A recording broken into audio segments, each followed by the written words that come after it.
Welcome to this presentation on the 4 key principles of phonics.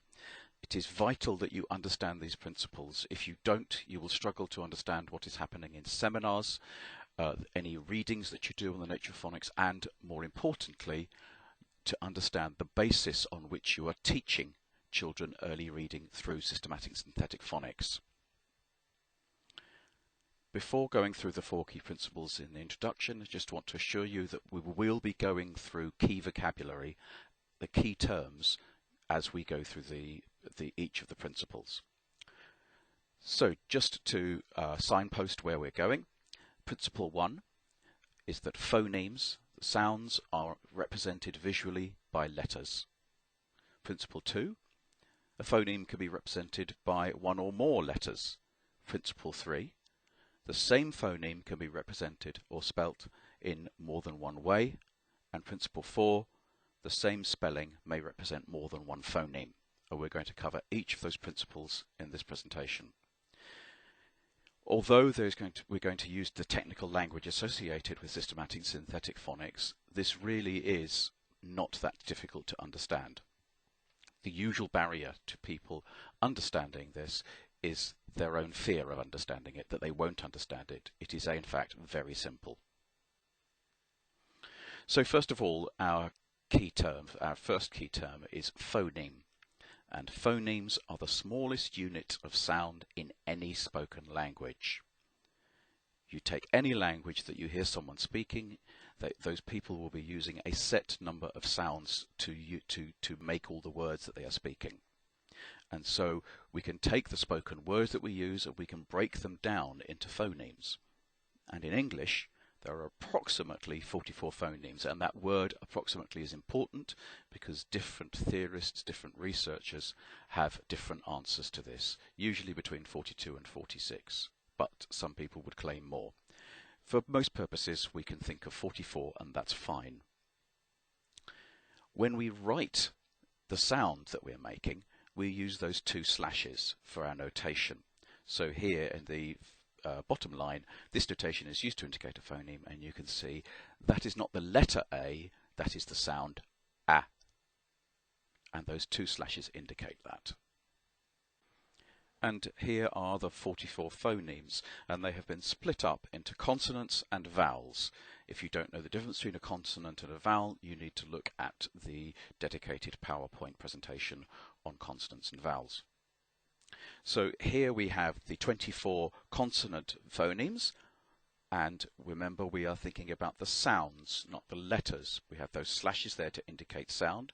So the phonemes are B, K, D, F, G, H, J, U, M, N, P, R, S, T, V, W, Y, Z, Sh, Ch, Th, V, N, J. And the same for the vowel phonemes. And remember, we are talking about the sounds, not the letters. So although the letter vowels are A, E, I, O, U, there are many more phoneme vowels, the sounds that are vowel sounds. And again, that is explored in the dedicated presentation.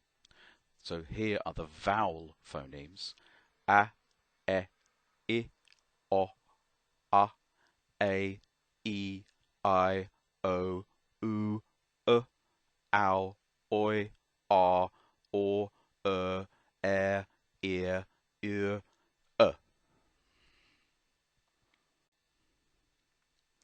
And phonemes can be in the initial position, the first position, the medial position, or the final position. So let's take s, a, t. And if we run those together, we have the word sat. S is the phoneme in the initial position, A is in the medial position, and T is in the final position. Our next key term is grapheme. And a grapheme is the written representation of a phoneme. Now, if you look at the next line, it says, for example, the letter C can be used to represent the sound K. However, letters are not always the same as graphemes. Letters are used to make graphemes, but we only have 26 letters in the alphabet. So sometimes we use them in combination. The point is that a grapheme represents a sound. So the notation used to indicate a grapheme is those inverted commas, as in the letter C above, or on the bottom line, the A. But you may also see the greater and lesser mathematical signs being used either side. Not very often, but it does happen. So just be aware. So principle 1. Phonemes are represented visually by letters, by graphemes. And in this case, we are talking about letters as graphemes, individual letters, because we have the sounds for sat, the word sat. And the phonemes are s, a, t. And we know that the representation for that word, the written representation, is s, a, t. So s is the grapheme for s, a is the grapheme for a, t is the grapheme for the phoneme t. We've looked at the slashes, the forward slashes being used to indicate phonemes, but when we are writing a word down and we have the graphemes here, S-A-T, we need to indicate how they represent phonemes, how many phonemes are represented, so we can use sound buttons. So I put a dot under the S to indicate that that S makes the sound S. A dot under the A to indicate that A has one sound attached to it, A. A dot under the T to indicate that has one sound, T. S, A, T. There are 3 phonemes and 3 graphemes. There should always be the same number of graphemes as phonemes. But a phoneme can be represented by more than one letter, which is why it gets quite complicated. Because a grapheme then, if a phoneme can be represented by more than one letter, a grapheme can have more than one letter in it. So here is an example showing you that we can have a single letter as a grapheme. For the sound P, we have P in pan. The letter P represents the sound P. But if you then see puppet, you've got the first P is for the sound P, but the second use of the sound P in puppet is represented by 2 P's. The sound Ch is represented by 2 letters in the first example, chair, Ch, C-H, chair. But it can also be represented by 3 letters, as in patch, patch. The sound I, the phoneme I, can be represented in all those different ways there, with an IE, an IGH, just an I on its own. It can be represented by a Y. It can be represented by an I with an E separated from that I. The E turning the I, the short vowel, into an I long vowel. And Ida as an EI for that sound. So our next key term is digraph. And a digraph is a 2-letter grapheme that represents one sound. And there are consonant digraphs and there are vowel digraphs. So let's look at the consonant digraph. It is a consonant digraph not because of the letters that are in it, but because of the sound that they represent. So the C and H, yes, they're both consonants, but when they are written together, we make the sound ch, ch, and ch is a consonant. So those 2 letters, making the single sound, are a consonant digraph. They make a consonant sound.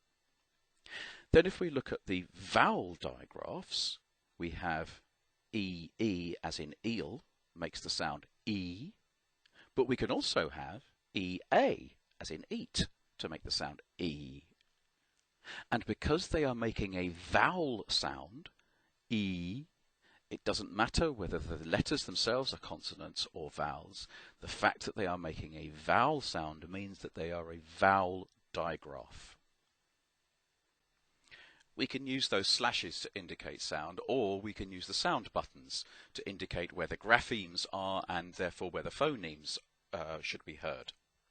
So let's start with pin. Pin. P, I, N. 3 phonemes. And we have 3 letters. Remember, we need the same number of graphemes as phonemes.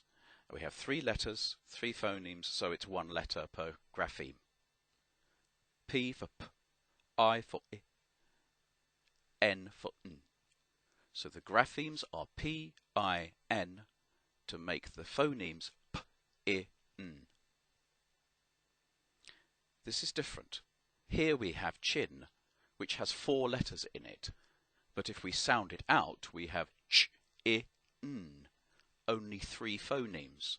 And remember, we need the same number of graphemes as we have phonemes. So let's look at the I and the N. I for I, N for N. 1 letter grapheme here. But if we look at the C and H together, then we have ch. And to show that we count them as 1 grapheme, which means they make 1 sound, we draw a line underneath. Another example. Ch is a consonant, but here we have a vowel. E, S, E, M. So we're using 2 letters to make that 1 sound, E. There are 4 letters in the word, S, E, E, M, but there are only 3 phonemes, S, E, M. And so we need the same number of graphemes as phonemes. Again, single letter S for S, single letter M for M, but those 2 E's together make E, so we draw a line. So we have 3 graphemes, 3 phonemes. So here's an exercise. Think, how many ways can you represent the sound F? When you have made a note of your answers, or you've just got them in your head if you have a good memory, move on to the next slide. Here are my examples. You may have different words, but hopefully you have come up with a single F, as in fall, double F, as in cliff, PH, as in photo. What about GH, as in laugh? L, R, F. You see how complex writing in English can be. But which of these are digraphs? When you think you have your answer, go on to the next slide. So let's have a look. In looking at the F, we've got double F, PH and GH. We clearly have some examples of digraphs where 2 letters represent 1 sound. So I'm going to use sound buttons to show you. And you will see we have a consonant digraph also in double L. I wasn't actually asking you to find that, but it is there. We also have a vowel digraph in the AU, as in laugh, because the L is making L, AU is R, and the GH is making F, laugh.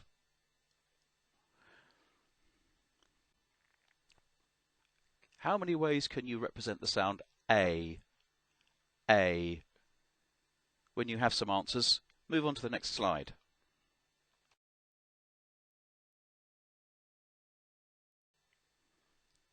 Here are my examples. AI, as in aid, AY, as in play, the A on its own, as in table, AE, as in Sunday, EY, as in pray, EIGH, as in sleigh, EA, as in break, and that A separated from the E in make. The 2 of them together, otherwise it would be Mac.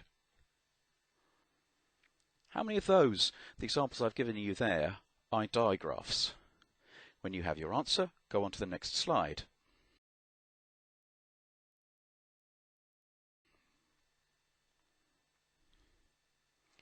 Here I have given you the answers, and you have AI as a digraph, AY as a digraph. We've got AE is a digraph, EY is a digraph, EA as a digraph, but we also have in table the LE, t, a, b, ul. The ul sound is made by the L and the E together. But let's look at sleigh. We have EIGH. So EIGH is not a digraph. That is more than two letters making one sound. A digraph is two-letter grapheme.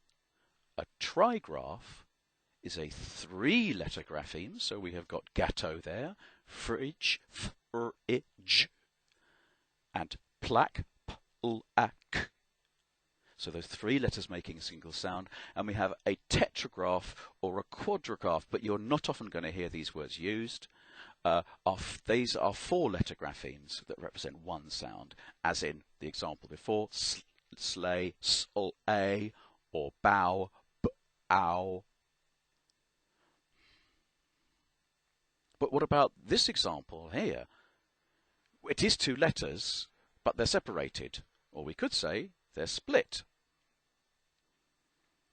So a split digraph or a split vowel digraph is a digraph where the two vowel letters are separated by a consonant letter. So we have got make, you have got the A, and then a consonant letter K, and then the vowel letter E following.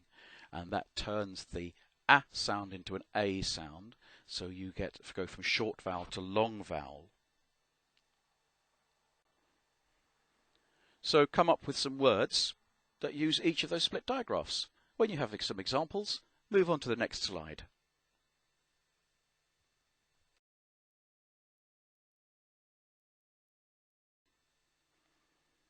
Here are my examples. I've got make, which is the example I gave before, complete. About kite, home, muse. Now, how do we notate this so that people can see that we have this split digraph? Well, let's take make. Make. How many phonemes have we got? M, A, K. 3 phonemes. So we must show that there are only 3 sounds here, not 4. So we have our 3 sound buttons for the M, the A, and the K. M, A, K. But that A sound is not A, it's A. So we need to show that. Now there are different ways of doing this. Some people have the curve over, some people have it under. It doesn't matter. As long as it's clear that you are joining the A and the E to make one digraph, it's fine. And you must indicate that there are only 3 phonemes.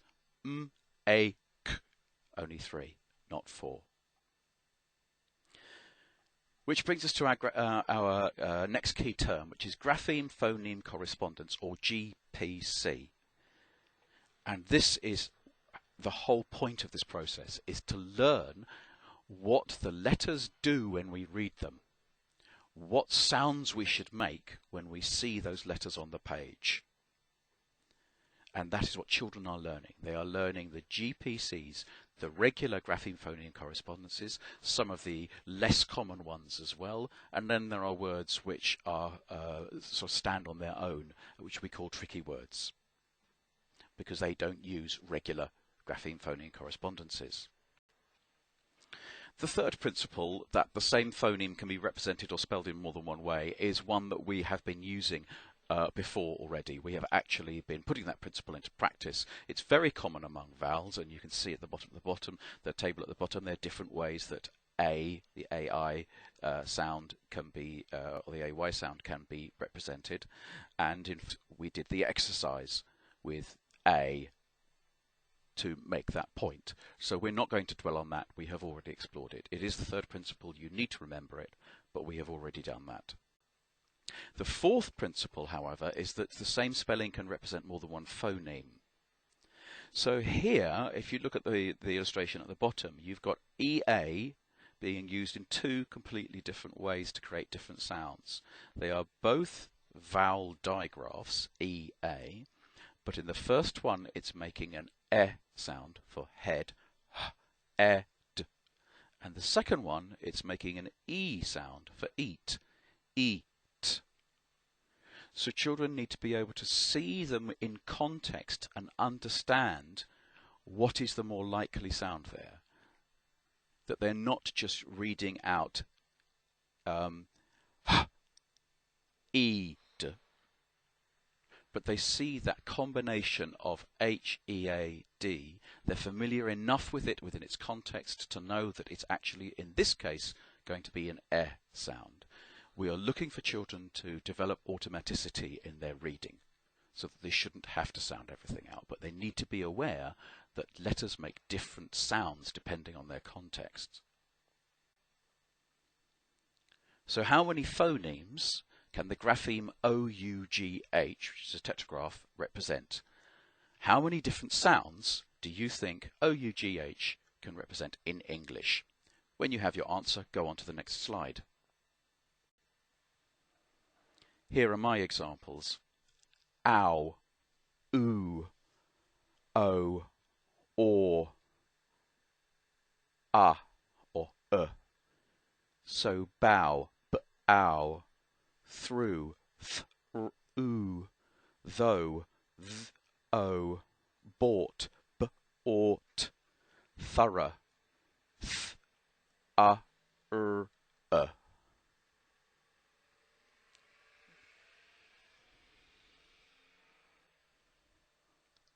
So finally, go through those 4 principles again. That phonemes are represented visually by letters, and those letters form graphemes. Principle 2, a phoneme can be represented by 1 or more letters. Principle 3, the same phoneme can be represented or spelt in more than one way. Principle 4, the same spelling may represent more than one phoneme. If you need to go over any bits of this presentation again, by all means go back. But you should now complete the online quiz or audit that accompanies this lesson. If you need to clarify any points, you can go back through this presentation, but also you could have a look at the notes of guidance for practitioners and teachers from Letters and Sounds, which is available in the resources section. It's a short document and it's very easy to read and explains, gives a good introduction to systematic synthetic phonics.